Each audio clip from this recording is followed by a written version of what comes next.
Hey everybody, Anthony from Ace Woodco here, and today we built a kitchen helper, and I'll show you how I build it. Please hit that like and subscribe button and enjoy the video. Hey buddy? Yeah, let them enjoy the video. Let them. So I had some extra pieces of 3/4 inch Baltic birch plywood in my shop, and that's the material I decided to use. For the measurements, I went with 34 inches tall, 20 inches for the base, and 16 inches for the top. Now it's important to keep the base stable as you can, since you know that children will be on here, but really the measurement is completely up to you on what you want to use. I ended up making the legs 5 inches wide towards the cutouts. And once I was happy with the design, I connected it all together. Now with everything marked out on my plywood, it's time to take out the skill saw.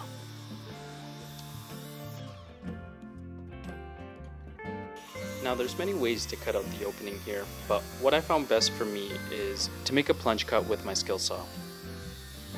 And there's many different type of designs you can go with this kitchen helper.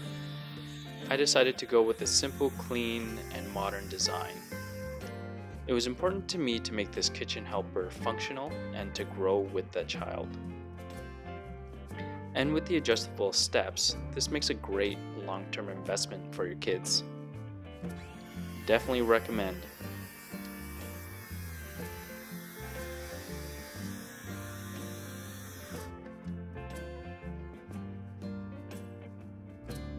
Now the options are pretty endless on what you can use over here.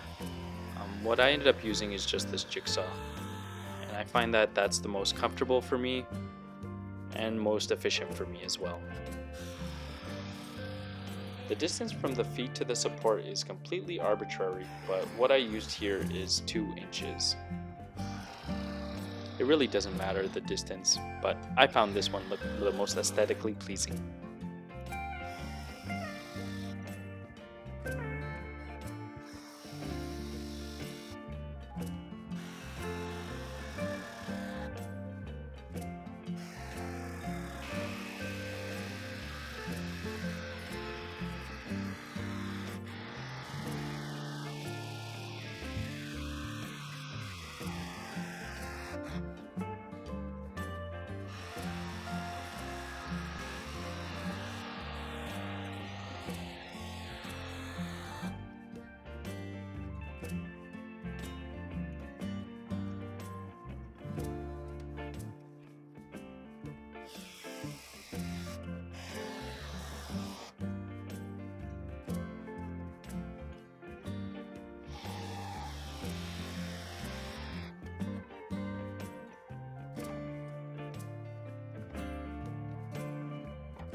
One where the kitchen helper can sit.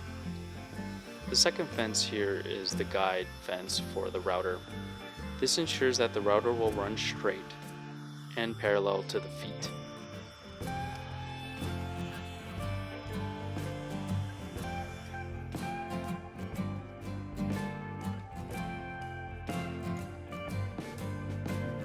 I found some trim in the shop that was 4 inches wide that I was able to use to step up the router. This gave the kitchen helper 3 different levels that your kids can stand on.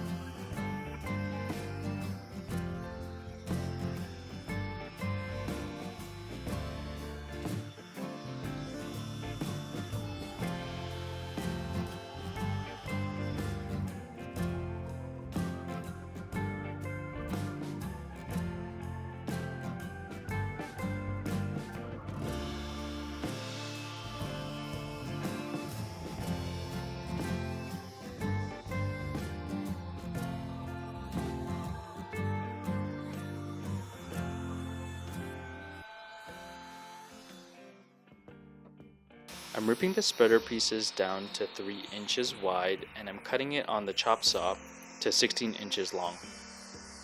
You'll need 4 pieces at that dimension. And for this step I made it 5 inches wide and 16 inches long.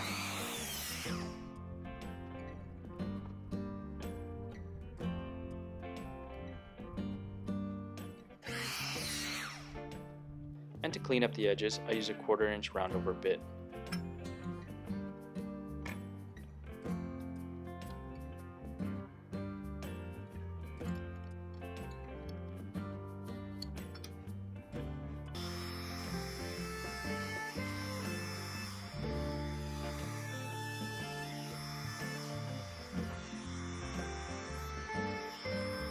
I use my 45-degree clamping jigs to make sure that this kitchen helper is square from the base.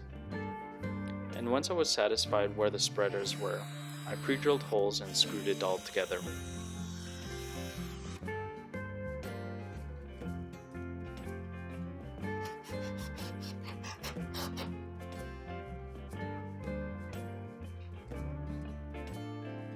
Now it's time to sand away.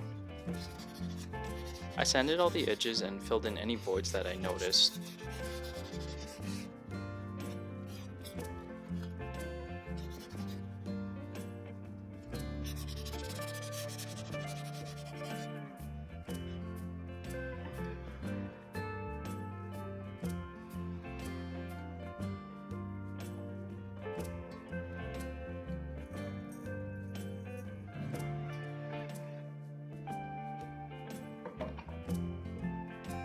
I ended up using Minwax polyacrylic.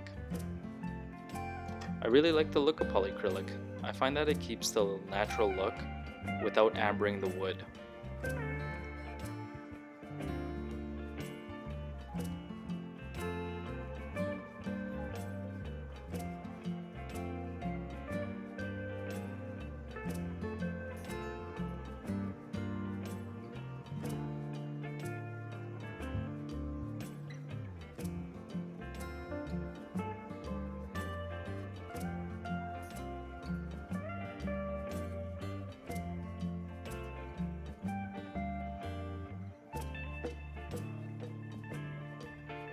Now with the kitchen helper all done, I'm just waiting for my daughter to be able to stand up, make some pizza, throw some dough, do some baking,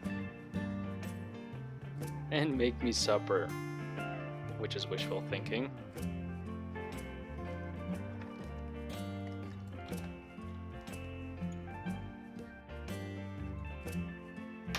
If you like this video, please hit that like and subscribe button. We truly appreciate you coming along and enjoying the journey with us. Let me know if you found this video helpful in some way. And as always, thanks for watching.